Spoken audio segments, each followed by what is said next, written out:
제 이름은 한준수. 올해로 26입니다. 군대를 전역하고 복학하기 전 등록금을 마련하기 위해 서울 강남의 한 유흥가 뒷골목에 위치한 호텔 M에서 야간 프런트 아르바이트를 하고 있었습니다. 지금은 그 일을 그만둔 지 반년이 넘었지만 가끔 자려고 누우면 그날 밤 복도 끝에서 들려오던 질질 끌리는 발소리가 귓가에 선명하게 맴돌곤 합니다. 오늘 제가 하려는 이야기는 제가 그 호텔을 도망치듯 그만둘 수밖에 없었던, 소름 끼치도록 기이했던 어느 금요일 새벽의 기억입니다. 그날은 7월의 마지막 주 금요일이었습니다. 흔히들 불금이라 부르는 날이었죠. 평소 같았으면 인근 클럽이나 술집에서 쏟아져 나온 취객들과 커플들로 인해 밤 8시만 되어도 만실 표지판을 내걸어야 하는 대목이었습니다. 로비는 체크인을 하려는 사람들로 북적이고 저는 객실 키를 내주느라 정신없이 바빠야 했습니다. 그것이 이 호텔의 일상이었습니다. 하지만 그날은 달랐습니다. 정말 이상하리만치 고요했습니다. 오후 여걱시부터 시작된 제 근무 시간 내내 로비의 자동문은 단 한 번도 열리지 않았습니다. 더 기이한 것은 예약 손님들의 반응이었습니다. 저녁 19시가 넘어가면서 예약해둔 손님들에게서 연달아 전화가 걸려왔는데 하나같이 당일 취소를 요구했습니다. 죄송한데 오늘 못 갈 것 같아요. 그냥 취소해주세요. 위약금 물어도 상관없어요. 한두 명이면 우연이라 생각했을 겁니다. 하지만 이미 예약된 15개 팀이 약속이나 한 듯 줄지어 예약을 취소했습니다. 이유는 제각각이었지만 수화기 너머로 들리는 그들의 목소리에는 묘한 공통점이 있었습니다. 다들 무언가에 쫓기듯 다급하거나 혹은 불쾌한 기분을 숨기지 못하는 목소리였습니다. 자정이 가까워지자 5층짜리 낡은 호텔 건물 전체가 마치 죽은 생물처럼 차갑게 식어가는 기분이 들었습니다. 로비의 에어컨 소리만이 유난히 크게 웅웅거렸고 텅 빈 주차장은 칠흑 같은 어둠에 잠겨 있었습니다. 함께 야간 당직을 서던 최 매니저님은 평소답지 않게 안절부절 못하는 모습이었습니다. 30 중반의 그녀는 평소 귀신 이야기를 질색하고 미신을 믿는 편이었는데 그날따라 유독 안색이 청백했습니다. 그녀는 자꾸만 프런트 데스크 너머 2층으로 이어지는 어두운 비상구 쪽을 힐끔거렸습니다. 준수씨, 오늘 좀 이상하지 않아? 최 매니저님이 떨리는 목소리로 정적을 깼습니다. 글쎄요, 날씨가 습해서 다들 나오기 싫은가 보죠. 덕분에 우리는 편하고 좋네요.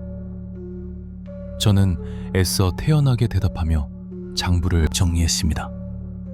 하지만 매니저님은 고개를 저으며 깍지 낀 손을 초조하게 비볐습니다. 아니야, 그런 게 아니야. 아까 오후부터 느낌이 안 좋았어. 마치 이 건물이 사람들을 거부하는 것 같잖아.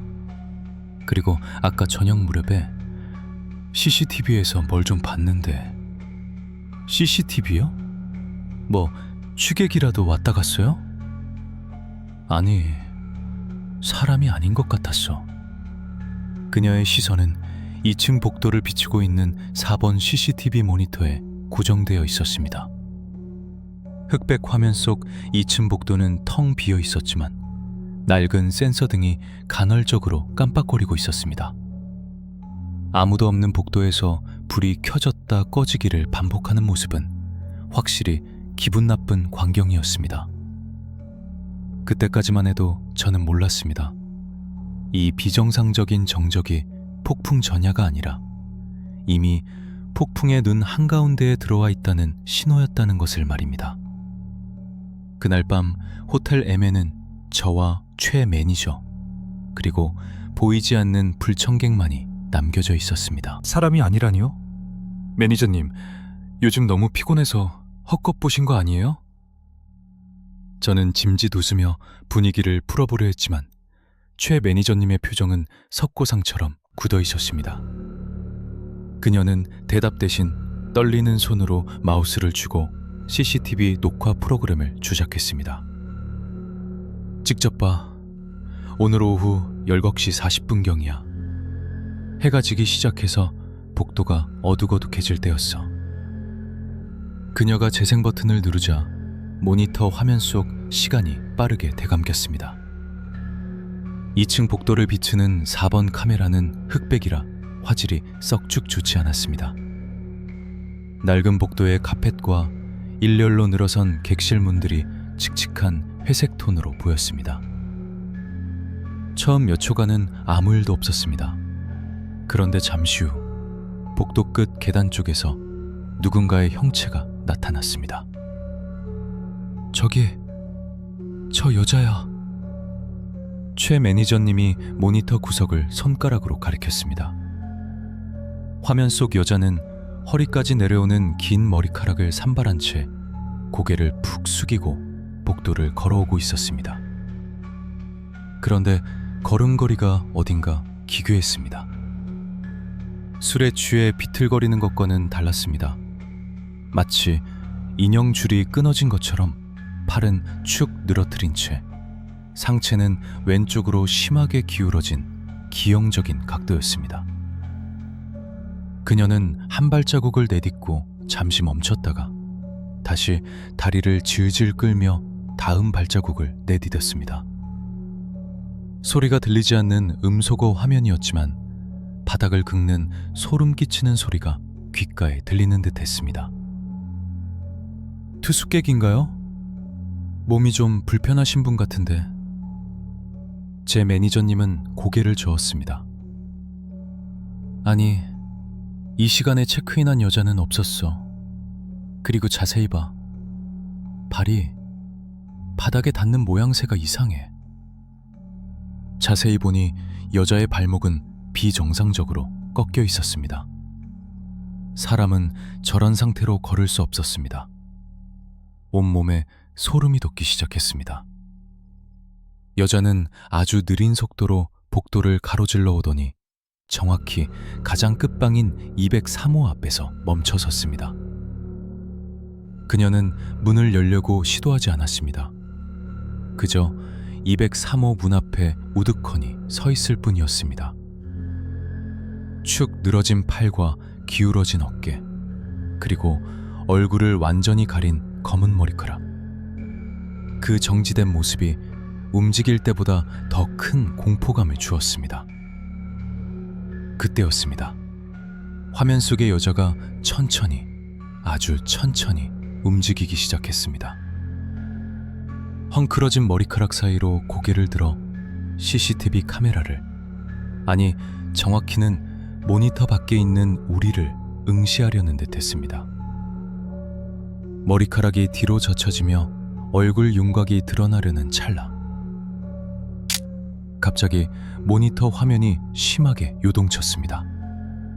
하얀 노이즈가 화면을 뒤덮었고 영상은 지직거리는 소리와 함께 뚝 끊겨버렸습니다. 으악! 저도 모르게 짧은 비명을 질렀습니다. 최 매니저님은 입을 틀어막은 채 파랗게 질린 얼굴로 저를 바라보았습니다. 검게 변해버린 모니터에는 제 겁먹은 얼굴만이 희미하게 비치고 있었습니다. 봤지? 얼굴이 나오려고 하면 항상 저렇게 돼. 카메라 구정이 아니야. 그녀는 마른 침을 삼키며 말을 이었습니다. 더 무서운 건 뭔지 알아? 저 여자 오늘만 찍힌 게 아니야. 어제 새벽에도 2벅 3호 앞에서 찍혔었어. 그때도 똑같이 얼굴이 드러나기 직전에 화면이 꺼졌고 등골이 서늘해졌습니다. 단순한 기계 오류라고 치부하기엔 타이밍이 너무 절묘했습니다. 저는 억지로 침착함을 유지하려 애썼습니다. 일단 카메라 접속 불량일 수도 있으니까요. 제가 올라가서 확인해 볼게요. 2벅 3호는 지금 비어있는 방이죠? 가지마, 준수씨. 그냥 내버려둬. 느낌이 너무 안 좋아.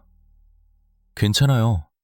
어차피 2층 복도 전등이 깜빡거린다고 민원 들어온 것도 있어서 정구도 갈 겸 한번 둘러보고 올게요. 저는 두려움을 감추기 위해 일부러 씩씩하게 말하며 자리에서 일어났습니다. 하지만 주머니 속에서 마스터키를 챙기는 제 손은 미세하게 떨리고 있었습니다. 시계는 갓 자정을 넘긴 이르보시 10분을 가리키고 있었습니다. 엘리베이터가 2층에 멈추고 낡은 문이 삐걱거리며 열리자 습하고 눅눅한 공기가 훅 끼쳐왔습니다. 1층 로비와는 확연히 다른 마치 오랫동안 환기하지 않은 지하 창고 같은 냄새였습니다. 짧게 심호흡을 하고 복도로 발을 내디뎠습니다. 복도는 길게 뻗어 있었고 양옆으로 객실 문들이 마주보고 늘어서 있었습니다. CCTV 화면에서 봤던 것처럼 복도 중간쯤에 있는 형광등 하나가 틱틱 소리를 내며 불안하게 깜빡거리고 있었습니다. 그 불규칙한 전멸 때문에 복도의 그림자가 마치 살아있는 것처럼 늘어났다 줄어들기를 반복했습니다. 저는 손에 든 공구 상자를 고쳐 잡으며 천천히 걸음을 옮겼습니다. 카펫이 깔린 바닥은 밟을 때마다 물기를 머금은 듯 푹신하면서도 불쾌한 느낌을 주었습니다. 아무도 없어. 그냥 낡은 건물이라 그런 거야. 스스로에게 최면을 걸듯 되뇌었지만 긴장감은 쉽게 사라지지 않았습니다. 복도에는 창문이 없었습니다. 그런데 어디선가 미세한 바람이 불어오는 것 같았습니다. 뺨을 스치는 서늘한 냉기에 저도 모르게 옷깃을 여몄습니다. 바람이 불 리가 없는데 복도 저편 어느 객실 문틈에 끼워진 전단지가 파르르 떨리고 있었습니다. 제 발소리만이 텅 빈 복도에 울려 퍼졌습니다. 접어. 하지만 어느 순간부터 제 발소리 뒤에 미묘한 시차를 두고 또 다른 소리가 겹쳐 들리는 듯한 착각이 들었습니다. 마치 누군가 맨발로 조용히 제 뒤를 따라오는 것 같은. 저는 획 뒤를 돌아보았습니다. 당연히 아무도 없었습니다. 깜빡이는 형광등 불빛 아래 텅 빈 복도만이 길게 뻗어 있을 뿐이었습니다. 아, 진짜 사람 피말리게 하네. 괜한 헛것에 신경 쓰지 말자고 다짐하며 다시 앞표 향해 걸었습니다. 제 목적지는 복도 가장 끝에 위치한 2벅 3호였습니다. 아까 CCTV 속 여자가 서 있던 바로 그곳 말입니다. 이상하게도 2벅 3호에 가까워질수록 공기는 더욱 차가워졌습니다. 단순히 기온이 낮은 것이 아니라 뼛속까지 시리게 만드는 음습한 한기였습니다. 드디어 2벅 3호 앞에 도착했습니다. 낡은 나무 문에는 금색으로 2벅 3이라는 숫자가 박혀 있었는데 숫자 3이 비스듬히 기울어져 있어 어딘가 불안해 보였습니다. 저는 주머니에서 마스터키를 꺼내려다 멈칫했습니다. 문 손잡이에 먼지가 뽀얗게 쌓여 있어야 정상인데 손잡이 부분만 기이할 정도로 깨끗했습니다. 마치 누군가 방금 전까지 계속 잡고 있었던 것처럼. 그때였습니다. 똑똑 제 심장이 멎는 것 같았습니다. 소리는 분명히 들렸습니다. 아주 작지만 선명한 노크 소리였습니다. 그것은 방 안에서 들려온 것이 아니었습니다. 제 바로 앞 203호 문 표면에서 누군가 밖에서 문을 두드리는 소리였습니다. 하지만 제 눈앞에는 아무도 없었습니다. 문을 두드릴 수 있는 사람은 저뿐인데 저는 손 하나 까딱하지 않았습니다. 허공에 보이지 않는 존재가 서서 문을 두드리고 있는 것일까요? 누구세요? 떨리는 목소리가 쥐어짜듯 튀어나왔습니다. 대답은 없었습니다.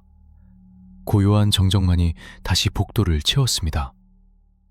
저는 마른 침을 삼키며 이것이 제 환청이거나 바람 때문에 문이 덜컹거린 소리일 거라고 애써 합리화했습니다. 확인해야 했습니다. 이 방 안에 무엇이 있는지, 혹은 아무것도 없는지. 저는 떨리는 손으로 마스터키를 손잡이에 갖다 댔습니다. 삐빅 하는 전자음 소리가 유난히 날카롭게 복도를 갈랐습니다. 저 프런트입니다. 혹시 방에 계신 분 있나요? 조심스럽게 말을 건네보았지만 돌아오는 것은 무거운 침묵뿐이었습니다. 분명 전산상으로 이 방은 공실이었습니다. 오늘뿐만 아니라 며칠 전부터 쭉 비어 있었던 방입니다. 저는 숨을 죽이고 귀를 기울였습니다. 문 너머에서 인기척은 느껴지지 않았습니다. 하지만 방금 들었던 그 노크 소리는 너무나 선명했습니다. 누군가 장난을 치고 숨어버린 것일까요? 아니면 낡은 건물의 배관 소리였을까요? 불안감을 떨치기 위해 저는 마스터키를 손잡이 센서에 댔습니다. 찰컥 하는 소리와 함께 잠금 장치가 풀렸습니다. 손잡이를 돌려 문을 열자 끼익 하는 쇳소리가 나며 어두운 방 내부가 드러났습니다. 복도의 희미한 불빛이 방 안으로 스며들었지만 내부는 칠흑 같은 어둠에 잠겨 있었습니다. 실례합니다. 점검차 들어왔습니다. 아무도 없다는 걸 알면서도 왠지 모를 두려움에 다시 한번 큰 소리로 말했습니다. 여전히 대답은 없었습니다. 저는 벽을 더듬어 스위치를 찾았습니다. 탁! 스위치를 눌렀지만 불은 켜지지 않았습니다. 전구가 나간 것인지 아니면 전기가 차단된 것인지 방은 여전히 캄캄했습니다. 젠장, 전구도 나갔나 보네. 저는 주머니에서 휴대폰을 꺼내 플래시를 켰습니다. 하얀 불빛이 어둠을 가리며 방 안을 비췄습니다. 좁은 현관을 지나 방 안쪽으로 빛을 비추는 순간 저는 그대로 얼어붙고 말았습니다. 방 안의 공기는 바깥 복도보다 훨씬 더 차갑고 습했습니다. 마치 냉동 창고에 들어온 것 같은 한기가 온몸을 감쌌습니다. 창문의 암막 커튼은 틈새 하나 없이 꽉 닫혀 있어 외부의 빛을 완벽하게 차단하고 있었습니다. 에어컨은 건소잼리에 있었고 리모컨은 먼지가 쌓인 채 테이블 위에 놓여 있었습니다. 그런데 침대가 이상했습니다. 며칠째 비어있던 방이라면 하얀 시트가 팽팽하게 정돈되어 있어야 했습니다.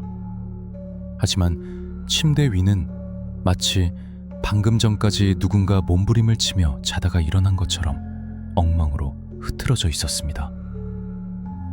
이불은 바닥으로 반쯤 흘러내려 있었고 베개는 가운데가 툭 꺼져 있었습니다. 도둑고양이라도 들어왔나? 저는 조심스럽게 침대 쪽으로 다가갔습니다. 휴대폰 불빛을 침대 헤드 쪽으로 비추자 베개 위에 무언가 거뭇한 것이 보였습니다. 가까이 다가가서 본 그것은 머리카락이었습니다. 한두 가닥이 아니었습니다. 수십 가닥의 길고 검은 머리카락이 베개 위에 어지럽게 널려 있었습니다. 더 소름 끼치는 것은 그 머리카락들이 모두 젖어 있다는 점이었습니다. 베개 커버 위로 축축하게 물기가 배어나오고 있었습니다. 마치 머리를 감고 말리지 않은 여자가 방금까지 베개를 베고 누워 있었던 것처럼 말입니다. 이게 뭐야?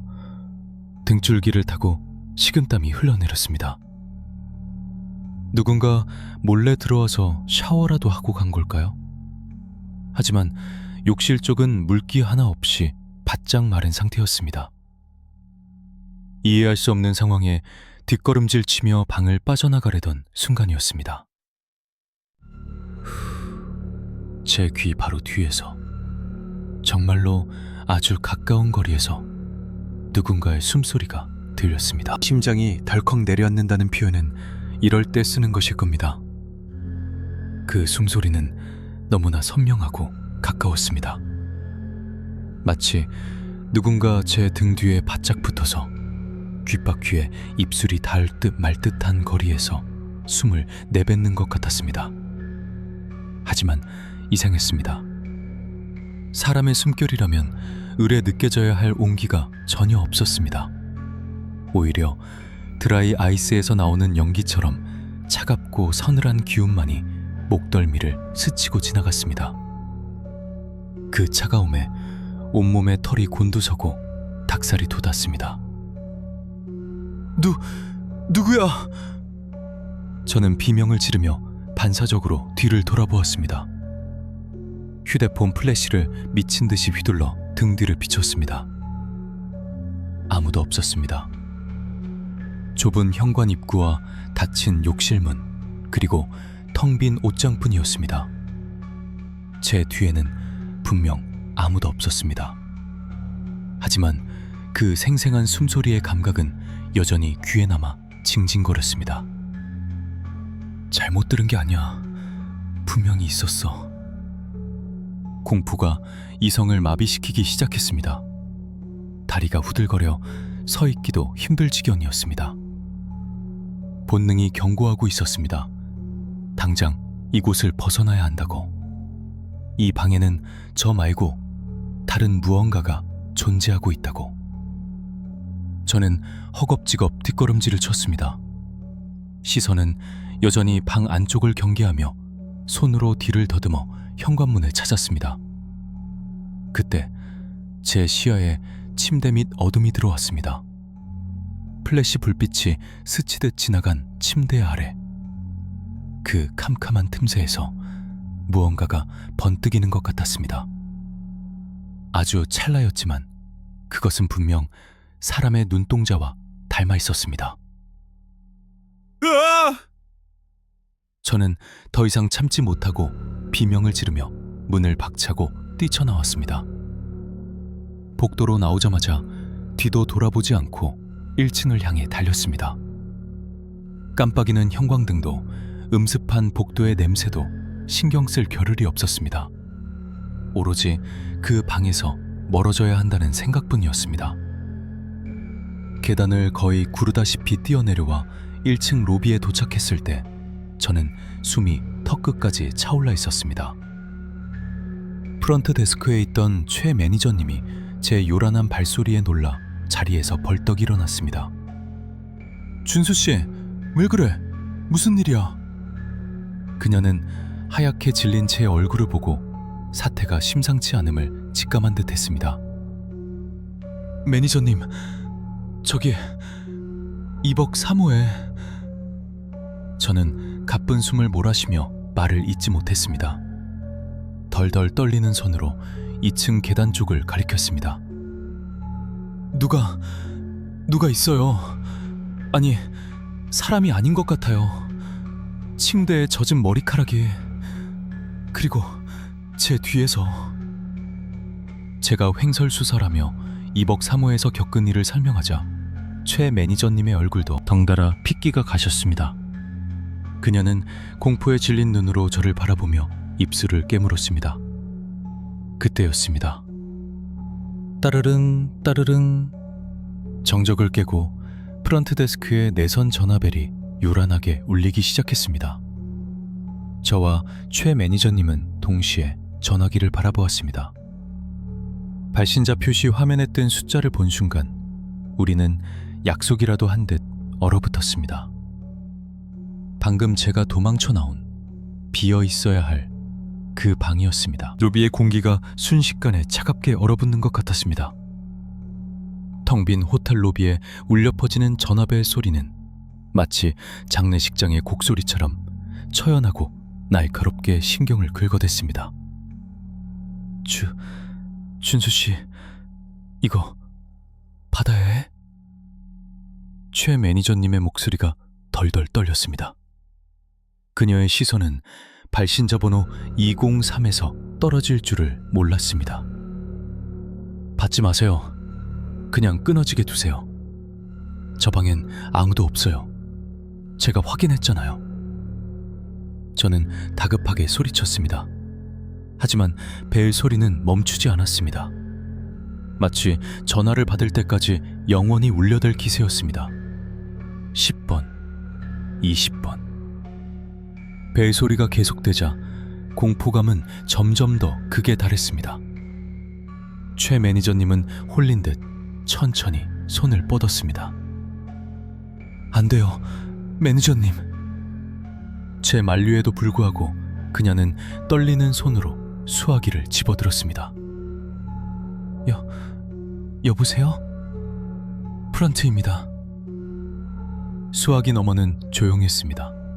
숨소리조차 들리지 않는 정막. 최 매니저님은 잔뜩 긴장한 채 수화기를 귀에 바짝 댔습니다. 저도 그녀 옆으로 다가가 귀를 기울였습니다. 잠시 후 스피커를 통해 기이한 소리가 새어나오기 시작했습니다. 꼬르륵 굴럭. 마치 물속 깊은 곳에서 공기방울이 올라오는 듯한 소리였습니다.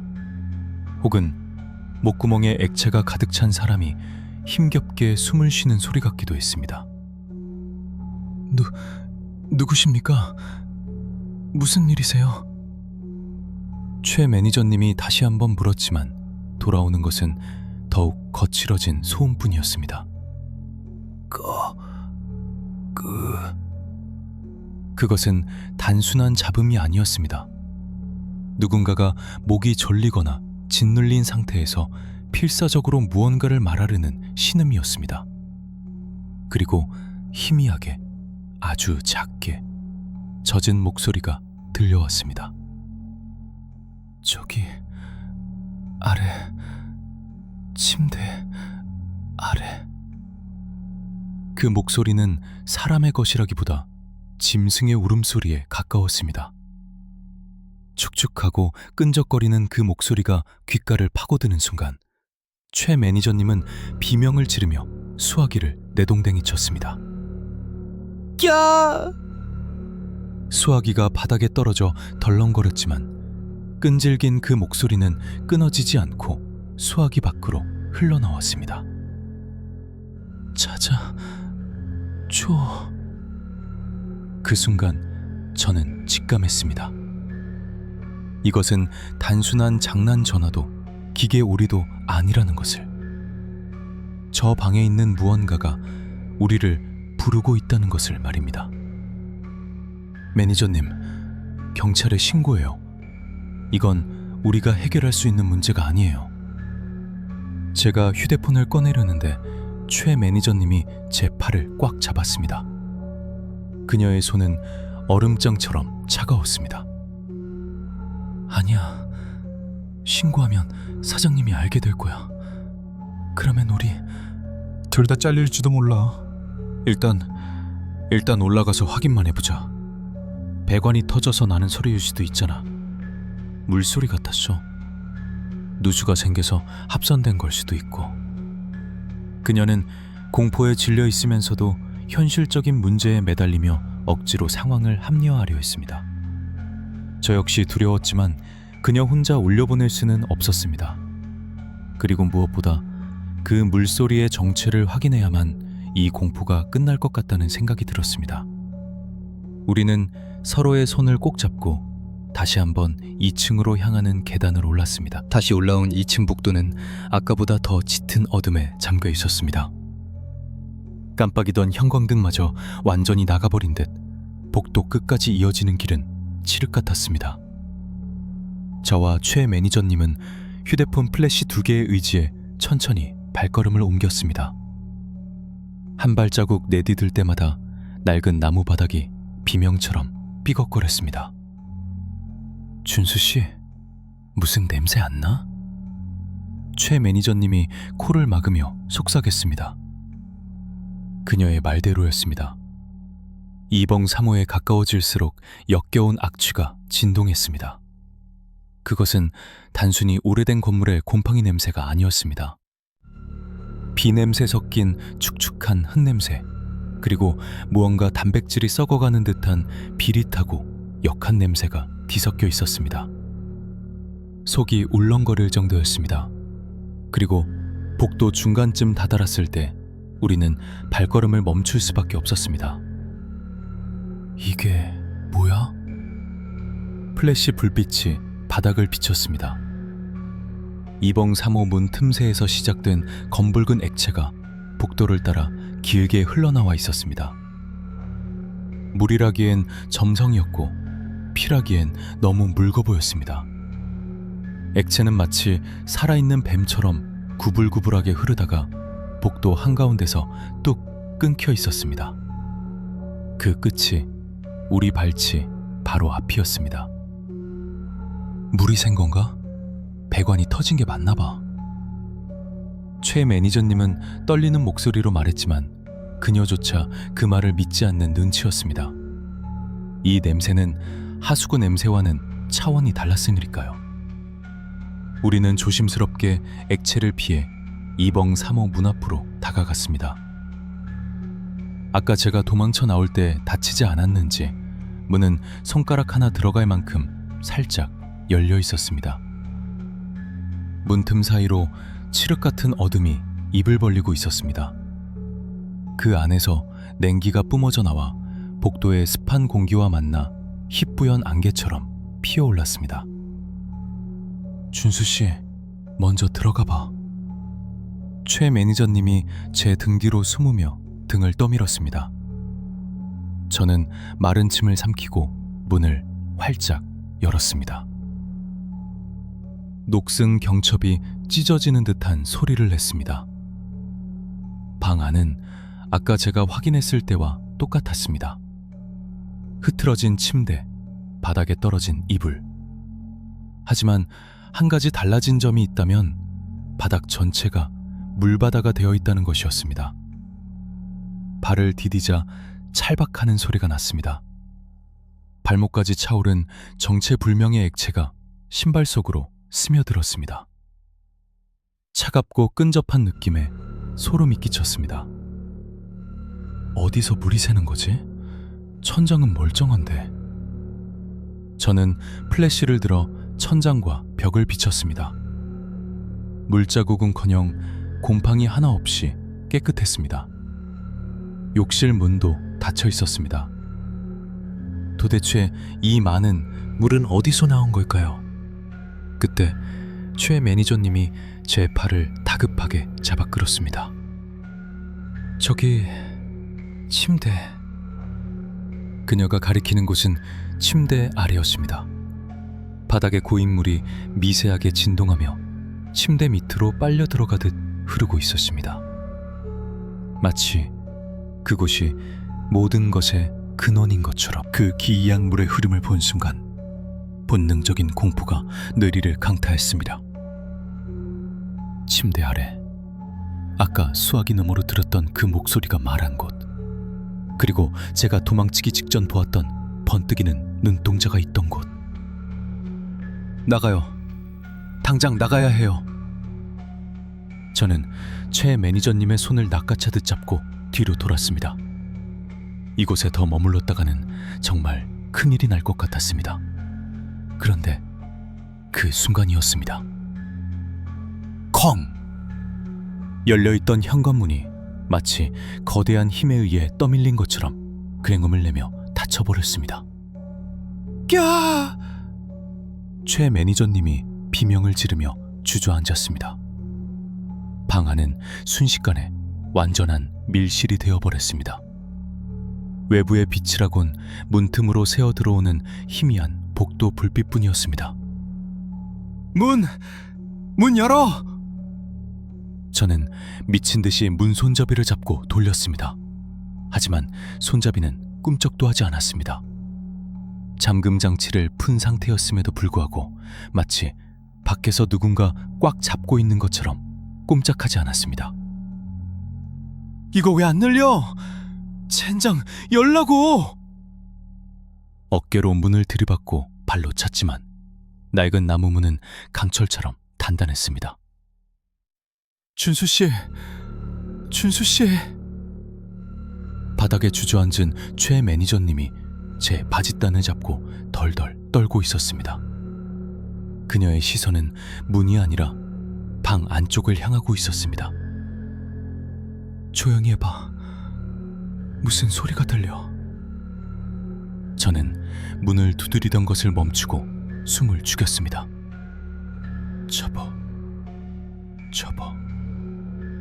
방 밖 복도에서 발소리가 들려오고 있었습니다. 아까 CCTV에서 봤던 그 질질 끄는 듯한 불규칙한 발소리였습니다. 스르르 툭 스르르 툭. 발소리는 점점 더 가까워지고 있었습니다. 그리고 마침내 우리가 갇힌 203호 문 바로 앞에서 뚝 멈췄습니다. 문 하나를 사이에 두고 바깥의 존재와 우리가 대치하고 있었습니다. 숨소리조차 낼 수 없는 긴장감이 흘렀습니다. 그리고 문 너머에서 우물거리는 소리가 들려왔습니다. 여기 있네. 그것은 사람이 말하는 것이 아니었습니다. 여러 사람의 목소리가 뒤섞인 듯한 기괴하고 탁한 소음이었습니다. 그 순간 방 안의 전등이 미친 듯이 깜빡거리기 시작했습니다. 봐봐. 불규칙한 전멸 속에서 방 안의 그림자들이 춤을 추듯 일렁거렸습니다. 그리고 침대 밑에서 끼끼끽 하는 손톱으로 바닥을 긁는 소리가 들려오기 시작했습니다. 불규칙하게 깜빡이는 형광등 불빛은 방 안의 풍경을 마치 고장난 영사기처럼 뚝뚝 끊어서 보여주었습니다. 빛이 들어올 때마다 그림자는 기괴하게 늘어났다가 어둠 속으로 사라지기를 반복했습니다. 저와 최 매니저님은 문에 등을 기댄 채 서로를 부둥켜 안고 있었습니다. 더 이상 도망칠 곳은 없었습니다. 우리의 시선은 약속이라도 한 듯 오직 한 곳, 칠흑 같은 어둠이 도사리고 있는 침대 밑으로 고정되었습니다. 드득 득. 손톱으로 바닥을 긁는 소리가 점점 더 선명해졌습니다. 그리고 마침내 어둠 속에서 하얗고 가느다란 무언가가 천천히 기어나왔습니다. 손이었습니다. 사람의 손이었지만 살아있는 사람의 것이라고는 도저히 믿을 수 없는 형상이었습니다. 물에 오랫동안 불어 터진 듯 창백하다 못해 푸르스름한 피부, 그리고 바닥을 얼마나 긁어댔는지 손톱은 모두 뒤집어지거나 뽑혀 나가 있었고 그 자리엔 검붉은 피가 엉겨붙어 있었습니다. 최 매니저님이 억눌린 비명을 지르며 제 옷자락을 움켜쥐었습니다. 그녀의 손톱이 제 살을 파고들었지만 아픔조차 느껴지지 않았습니다. 그 손은 마치 거미가 먹이를 노리듯 바닥을 움켜쥐고 당기며 자신의 몸뚱이를 침대 밖으로 끌어내기 시작했습니다. 처펑 처펑. 젖은 몸이 바닥에 끌리는 소리와 함께 엉망으로 헝클어진 젖은 머리카락 뭉치가 모습을 드러냈습니다. 머리카락 사이로 드러난 이마는 시퍼렇게 멍이 들어 있었고 피부 곳곳이 부패가 진행된 듯 거무튀튀하게 변색되어 있었습니다. 우리는 숨조차 쉴 수 없었습니다. 그 존재가 고개를 들어 우리를 바라보았기 때문입니다. 형광등이 팟 하고 켜지는 순간 저는 그 눈과 정면으로 마주쳤습니다. 눈두덩이는 심하게 부어올라 있었고 눈동자는 흰자가 거의 보이지 않을 정도로 검게 번져 있었습니다. 원망, 분노, 고통, 인간이 느낄 수 있는 모든 부정적인 감정이 그 검은 구멍 속에 소용돌이치고 있었습니다. 그것은 단순히 귀신이라기보다는 죽음 그 자체의 형상화 같았습니다. 왜 안 구해줬어? 물에 잠긴 듯 끓어오르는 목소리가 방 안을 가득 채웠습니다.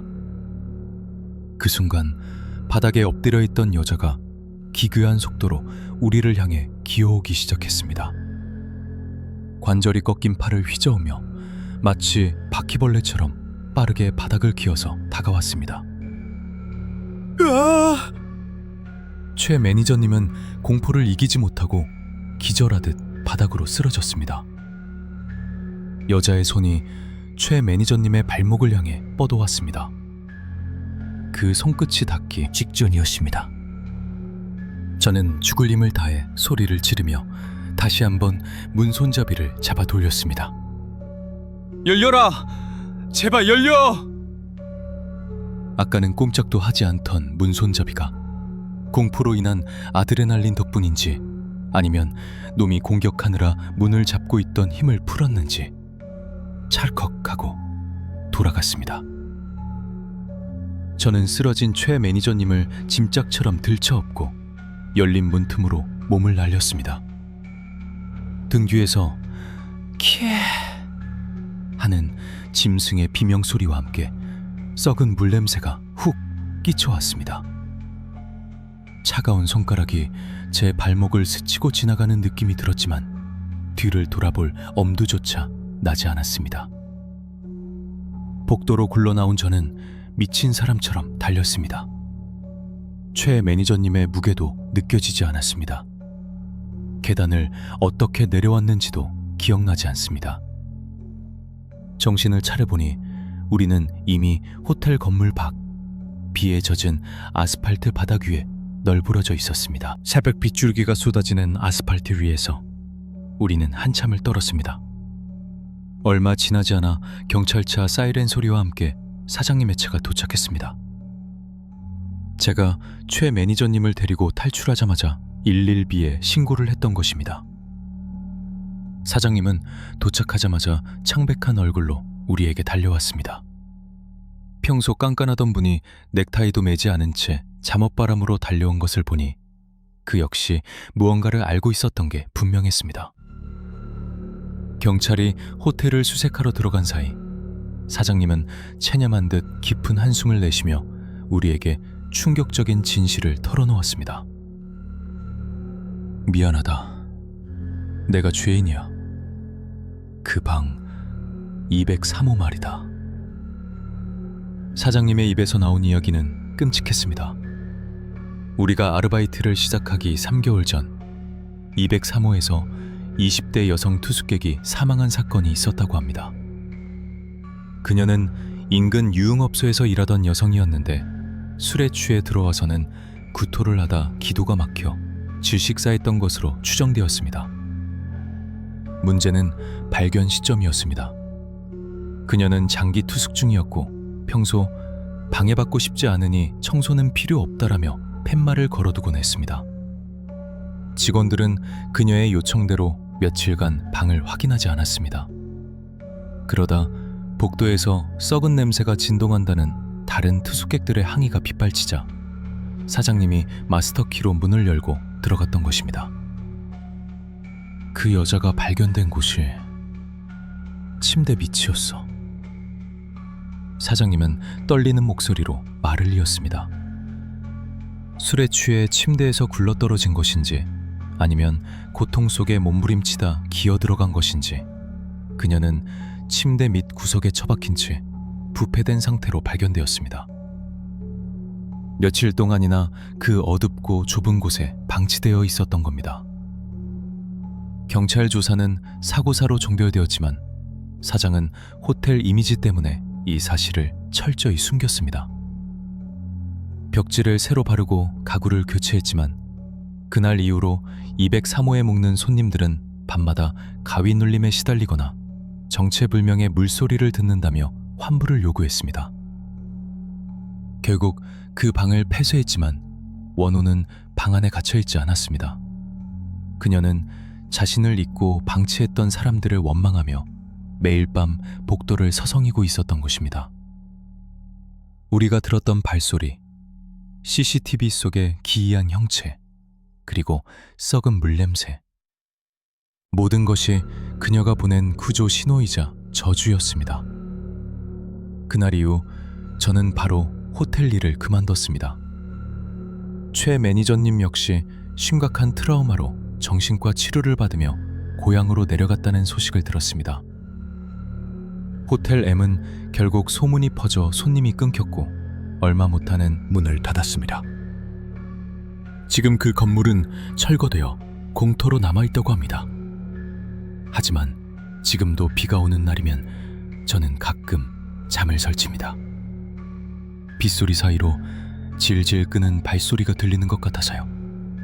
그리고 침대 밑을 확인하기 전에는 절대 잠들지 못하는 버릇이 생겼습니다.